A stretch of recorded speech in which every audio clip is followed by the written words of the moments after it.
Catequesis del Papa Francisco sobre la oración. La oración de Abraham. Queridos hermanos y hermanas, buenos días.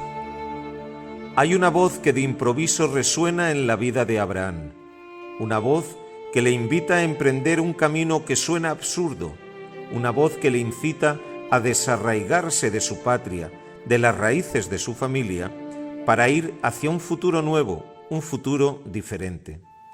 Y todo sobre la base de una promesa, de la que solo hay que fiarse. Y fiarse de una promesa no es fácil, hace falta valor. Y Abraham se fió. La Biblia guarda silencio sobre el pasado del primer patriarca. La lógica de las cosas sugiere que adoraba a otras divinidades. Tal vez era un hombre sabio, acostumbrado a mirar el cielo y las estrellas. El Señor, en efecto, le promete que sus descendientes serán tan numerosos como las estrellas que salpican el cielo. Y Abraham parte. Escucha la voz de Dios y se fía de su palabra. Esto es importante. Se fía de la palabra de Dios. Y con esta partida nace una nueva forma de concebir la relación con Dios. Es por eso por lo que el patriarca Abraham está presente en las grandes tradiciones espirituales, judía, cristiana e islámica, como el perfecto hombre de Dios capaz de someterse a Él, incluso cuando su voluntad es difícil, si no incluso incomprensible. Abraham es, por lo tanto, el hombre de la palabra. Cuando Dios habla, el hombre se convierte en el receptor de esa palabra y su vida en el lugar donde pide encarnarse. Esta es una gran novedad en el camino religioso del hombre. La vida del creyente comienza a concebirse como una vocación, es decir, como llamada, como un lugar donde se cumple una promesa. Y él se mueve en el mundo no tanto bajo el peso de un enigma, sino con la fuerza de esa promesa que un día se cumplirá. Y Abraham creyó en la promesa de Dios. Creyó y salió, sin saber a dónde iba, así lo dice la carta a los Hebreos, pero se fió. Leyendo el libro del Génesis, descubrimos cómo Abraham vivió la oración en continua fidelidad a esa palabra, que periódicamente se aparecía en su camino. En resumen, podemos decir que en la vida de Abraham la fe se hace historia. La fe se hace historia todavía más. Abraham, con su vida, con su ejemplo, nos enseña este camino, esta vía en la que la fe se hace historia. Dios ya no se ve solo en los fenómenos cósmicos, como un Dios lejano que puede infundir terror.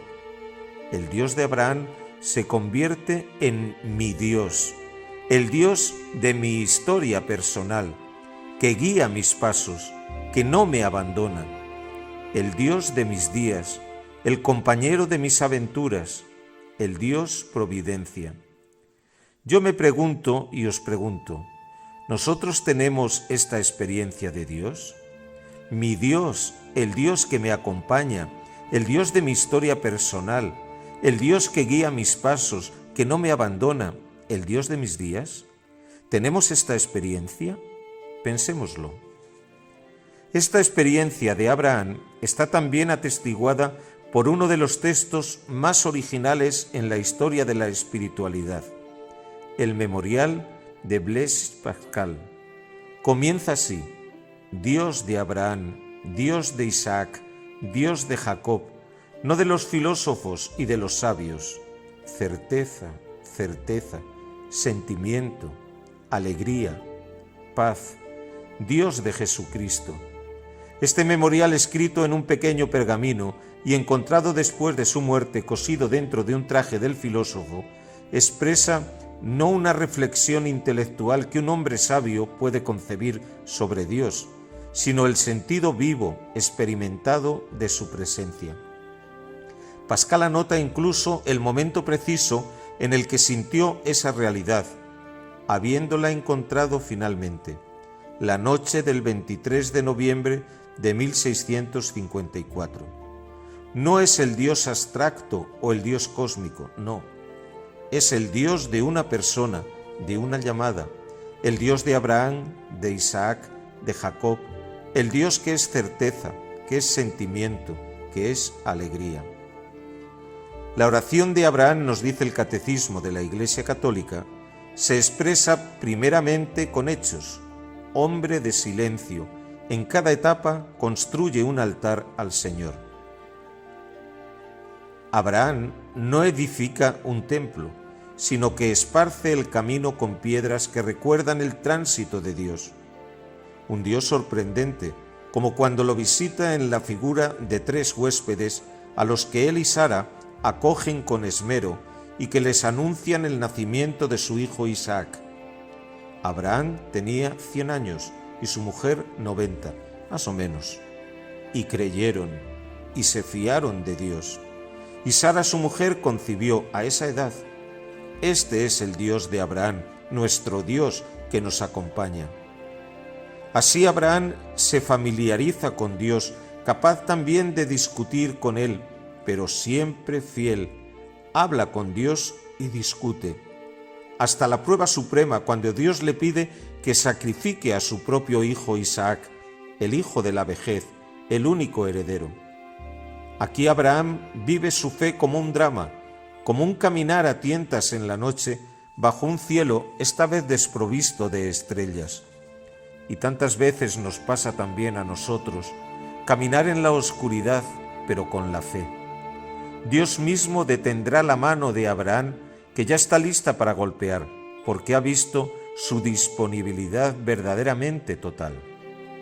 Hermanos y hermanas, aprendamos de Abraham, aprendamos a rezar con fe, a escuchar al Señor, a caminar, a dialogar hasta discutir.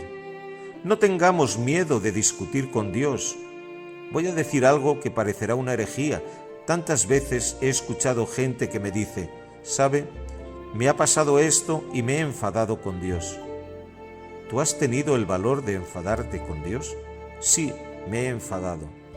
Pero esa es una forma de oración, porque solamente un hijo es capaz de enfadarse con su papá y luego reencontrarlo.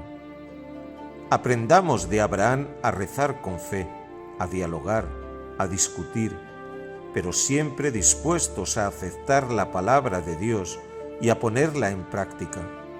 Con Dios aprendamos a hablar como un hijo con su papá, escucharlo, responder, discutir, pero transparente, como un hijo con su papá. Así nos enseña a rezar Abraham.